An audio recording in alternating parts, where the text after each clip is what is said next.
Hey everyone, let's jump right into this explainer analyzing how politicians in both the UK and the US are navigating the incredibly high-stakes debate over immigration and border enforcement. We're looking at a fascinating set of broadcasts that highlight exactly how political figures are trying to align their policy promises with real-world accountability, and the intense reactions this is triggering among voters. The broadcasts kick things off with a pretty staggering number. Britain is currently closing in on a grim milestone of 200,000 illegal arrivals over recent years. And according to the sources, fewer than 8,000 of these individuals have actually been deported in the last 8 years. It's a huge gap, right? This sheer volume, paired with such a low rate of removals, is really setting the stage for a fiery political showdown across the UK, creating an environment where commentators argue voters are demanding some concrete action. So here's our roadmap for today. We're going to cover immigration and political strategy, then UK politics and reforms plan, asylum claims and data, Labour's leadership challenges, and finally, we'll cross the pond for California's jungle primary debate. Let's get right into it. Section 1. Immigration and Political Strategy, and How Policy Meets Political Maneuvering. A prime example of this comes from the UK Green Party. The commentators note that they've proposed policies amounting to £19 billion in taxpayer handouts to migrants. $19 billion. The sources highlight figures like the Greens' Zach Polanski as major advocates for what commentators are basically calling open borders. And it's exactly this type of expensive, highly debated policy proposal that brings us to a really unusual new political tactic being deployed by their rivals. All right, Section 2, UK Politics and Reforms Plan, specifically looking at Nigel Farage's proposed detention center strategy. This perfectly captures the mechanics of Farage's new plan, and it's definitely a populist move. He's proposing a stark, binary choice for voters. Basically, he wants to place new migrant detention facilities strictly in constituencies that elect Green Party MPs, or really any party supporting open borders. But if an area elects a Reform MP, he promises they'll be completely shielded from having a detention center built in their backyard. Interestingly, commentators note that when Green MPs actually face the prospect of housing more migrants locally, they push back, citing a lack of space. And it all boils down to this quote from Farage: "You'll get what you vote for." The commentators point out that the strategy here is to force voters and politicians to literally live with the logistical and financial consequences of the policies they support. The broadcast actually compares this to a recent tactic we saw in the US, where politicians like Florida's Ron DeSantis famously bussed migrants to self-proclaimed sanctuary cities, forcing those progressive areas to manage the influx themselves. Moving on to Section 3, Asylum Claims and Data. We're unpacking the numbers and the enforcement industry. The sources highlight some pretty dramatic footage here. Groups of men literally using ladders to scale barbed wire fences from Turkey into Bulgaria. And according to the broadcast, this illegal human smuggling industry is bringing in upwards of £1 million in revenue every single month. £1 million a month.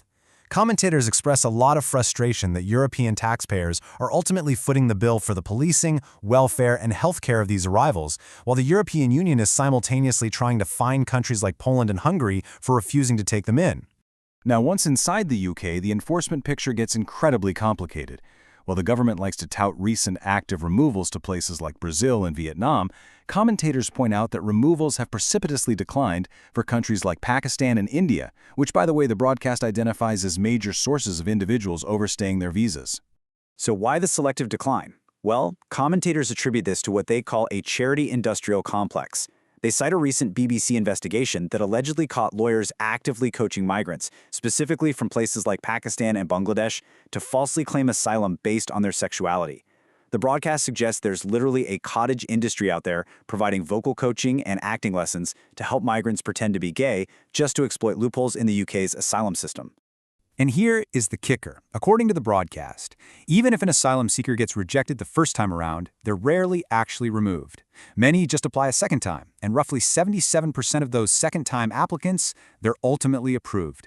For the commentators in our source material, this 77% figure is the ultimate proof of a broken system that is just fueling massive frustration among the British voting public.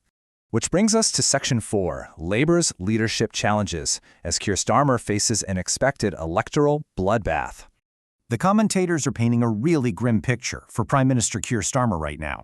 They point to absolutely dire national favorability ratings, plus some major internal scandal involving Peter Mandelson and the U.S. ambassador pick, which they argue shows a real lack of political judgment.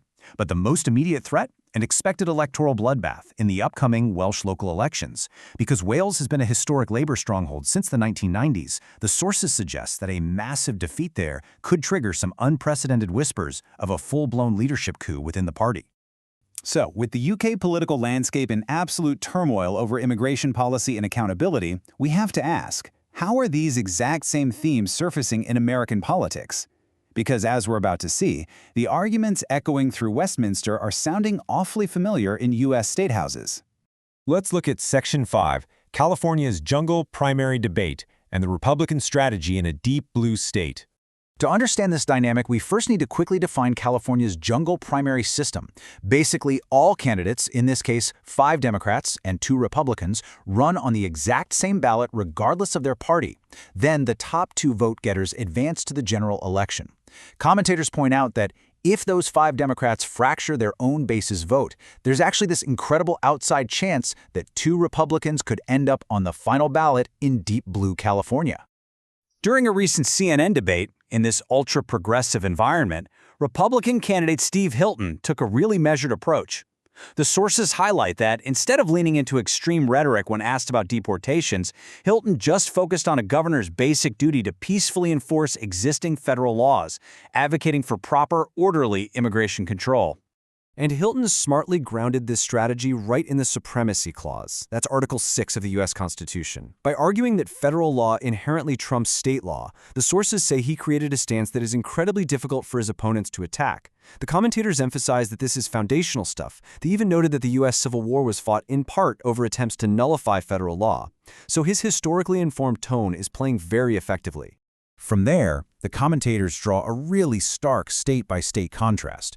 They frame California as a state actively losing business and population, burdened by left-wing policies and high taxes. And on the flip side, they present Ron DeSantis' Florida as this ultimate pro-business alternative model for the nation, highlighting things like zero personal income tax and a massive influx of new residents. Which leaves us with a really critical question to chew on as we wrap up this explainer. With high-stakes elections approaching in both the UK and the US, which model of governance is actually going to win over the electorate? Are voters going to continue supporting progressive, open-door policies, or will this growing push for conservative enforcement and direct political accountability fundamentally reshape the Western political landscape? It's a question that's going to be answered at the ballot box very, very soon. Thanks for hanging out with me on this explainer, and keep questioning what's behind the headlines.